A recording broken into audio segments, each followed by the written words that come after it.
everyone. Sorry I haven't posted a lot lately. Been kind of hectic on my end.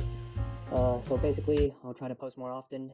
The main thing is the program I use to edit and put together my videos is called Resolve, and it takes a lot of processing power to do, and my computers just aren't strong enough for that. So I'm looking to upgrade soon, but in the meantime, it does take me hours and hours just to edit, maybe a 5-minute video, which is why I haven't been able to put out as much content lately, but I do want to continue to work on this channel and put out more. So here's a review of a show I recently watched back in January called The Good Place. Actually just recently got Netflix, and the 4th season was recently released on Netflix. So it looks like a lot of other people have been binging this show as well. I've watched a lot of TV shows and sitcoms through the years, and honestly I think this might be the best one. I'm pretty critical usually, but based on everything, I would have to say this show is perfect. In many ways, this show reminds me of Calvin and Hobbes, actually. I don't know how many of you guys have read that cartoon when you were younger, but yeah, it's very simple and complex at the same time. It's a little hard to describe, but it's like you can read Calvin and Hobbes as a kid and laugh at it and find it funny, and then 10, 20 years later, you can read it, when you're older and still find stuff to laugh about, and you can kind of go deeper and understand the more complex jokes. And I would say that watching The Good Place is probably very similar.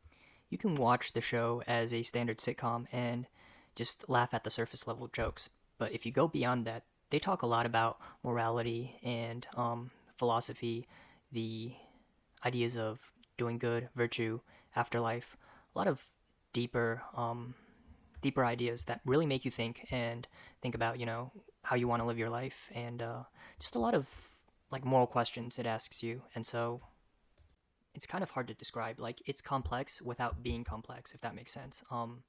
Like, it doesn't give a lot of definitive answers. It leaves a lot to interpretation, as if it's asking the viewer, what do you think about this? It's a really smart and well-written show that doesn't try to force that upon the audience.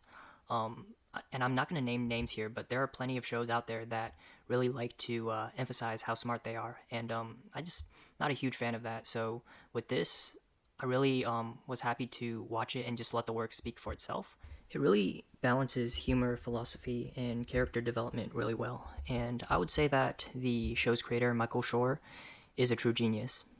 For those of you who don't know him, he played Dwight's cousin, Mose, on The Office, and he was also a producer and writer on that show, as well as Parks and Rec. So he is a true genius at writing and character development. What's interesting about the show is it's very diverse. The main characters are white, black, Asian, and Indian, and it never feels forced or anything. It works out very natural. Each of the characters, we get introduced to them, and we have certain feelings towards them, and then later we kind of get to see why they are the way they are, and we get to see their development, their growth, and their how their relationship changes with each other. The 6 main characters are all written to be very unique and well thought out. Even the minor characters, they don't feel like throwaway characters. Even the demons are, characters that you can kind of relate to, and they have their own goals and personalities and their own brand of humor. None of the characters really start off as too likable. Eleanor is very mean. Tahani is pretty self-righteous and very elitist. Chidi has lots of issues, a very picky guy, and Jason is not very smart. So I think that's the point, is that these are just people. They're not all good or all bad. They're just people, and throughout the show we get to see kind of why they are the way they are, what landed them supposedly in the current predicament that they are in now, and we get to see them grow and develop and just be positive influences on each other and grow together. So I think it works out very well. It's very similar to The Office in like that. Take Dwight or Andy. A lot of times they do things that, a lot of people would consider pretty mean, but we still empathize with the characters, and we still, care for the characters because we've grown close to them, and I think that's something that Michael Schur and the rest of the writers did very well. The relationships between the main characters are very well thought out and well written. Each character kind of has a pretty unique relationship with other characters, and we get to see how that relationship starts and develops over time. This show does a great job of having male and female characters be very close without it leading to a romantic relationship. I think that's something this show does very well. The friendships between the main characters. I especially like the friendship between Eleanor and Jason. It was a fun relationship, and they have this brother and sister dynamic that works very well within the show. So again, the writing of this show is just genius. I really liked and appreciated Jason's character. You know, for once, the Asian guy wasn't a nerd. He wasn't super smart or anything.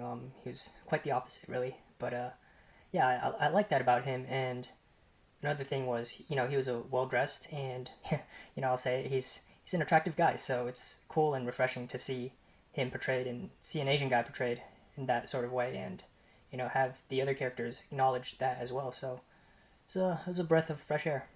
Yeah, his portrayal was really good. And again, it doesn't feel forced at all.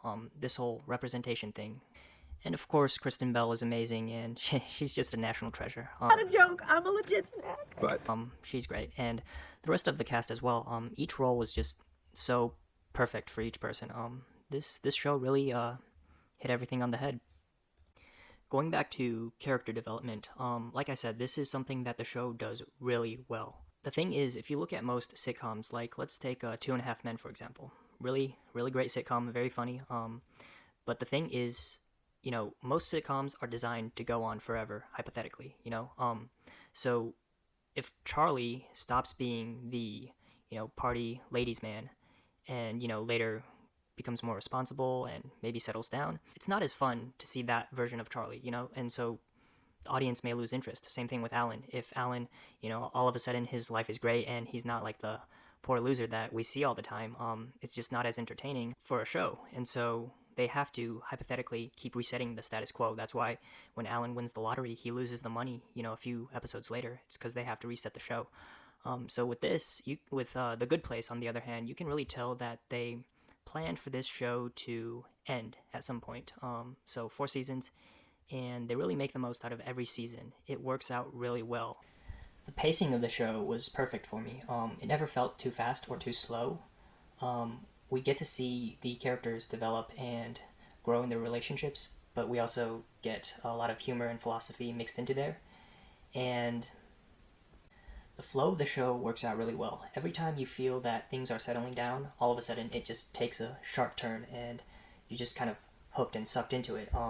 Every single episode, pretty much, I just kept wanting more and more and wanted to see what happened next. It never felt rushed. It does still feel like a sitcom at the end of the day, you know, because a sitcom is situational comedy, the day-to-day lives of people.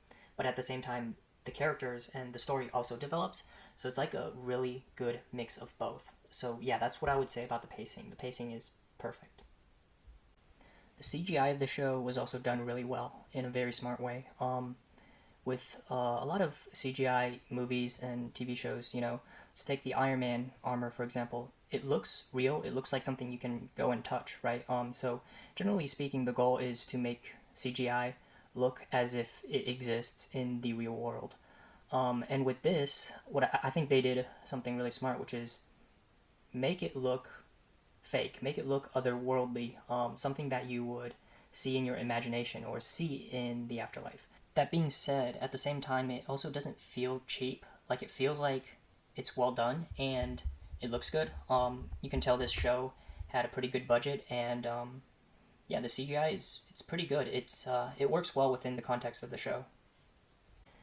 The ethics and the philosophy of the show, the way it talks about it, the way it makes you think about it, in my opinion, is what made this show perfect. In the same way that all these different characters from different backgrounds all come together, I mean, the writers of the show clearly took influences from a lot of different religions and kind of created their own fictional afterlife. And so it's funny because, in a way, it's a metaphor for how the world has so many different cultures and religions, and we can take aspects of each of them and learn and grow from them. You know, each religion has positive aspects that doesn't matter if you believe in it or not. You know, you can apply that to your own life and try to be a better person. The show raises a lot of moral and philosophical questions, like, are humans inherently good or evil? What if someone does something with a good intention, but it leads to a bad result? Or vice versa, what if someone does something with a bad intention and it leads to a good result, you know? Or what if people do certain actions, do good, just for the sake of the reward of the afterlife? And so, you know, should that still be counted? What is good, what is bad, you know, who judges that? And so a lot of things the show asks, but it doesn't necessarily provide an answer. And I think that's what I really liked about it, is that it kind of raises these questions and makes you think, but it doesn't try to say like this is definitively right or not, you know. One interesting thing the show touched upon was the idea of the heavenly afterlife. You know, what happens after we pass on and get that perfect ending, you know. And the show, the way it ends, it's pretty funny.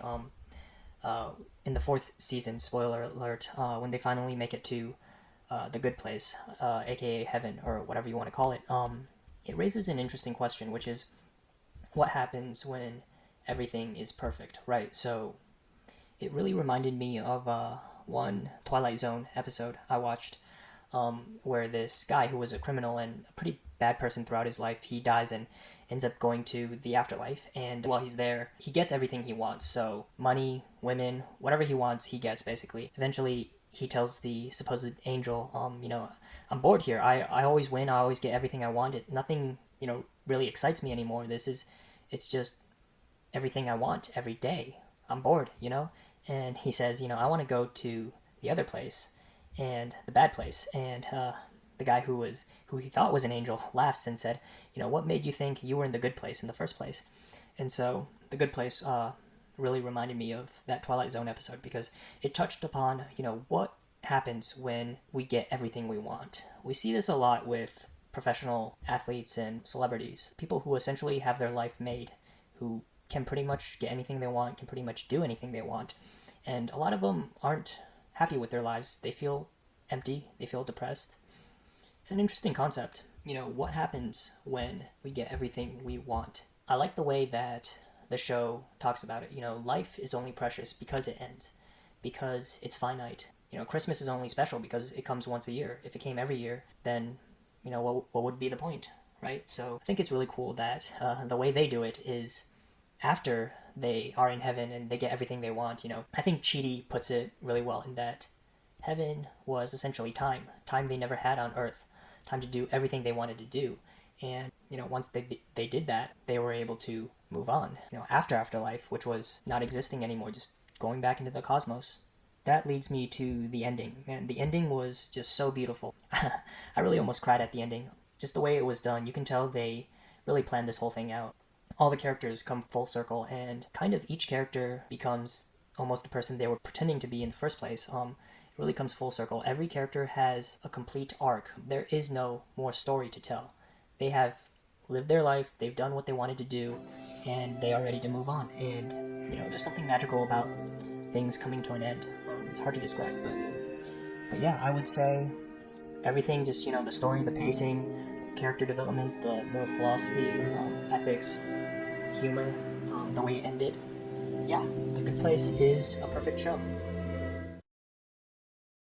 Alright guys, thanks for watching. I will be doing more of these review and analysis type videos on my channel. I like reviewing, and so this was kind of a natural step in my channel. I'll still be doing like the interview type videos, but I'll be doing these types of videos too. So subscribe, like, share, all that good stuff. Take care.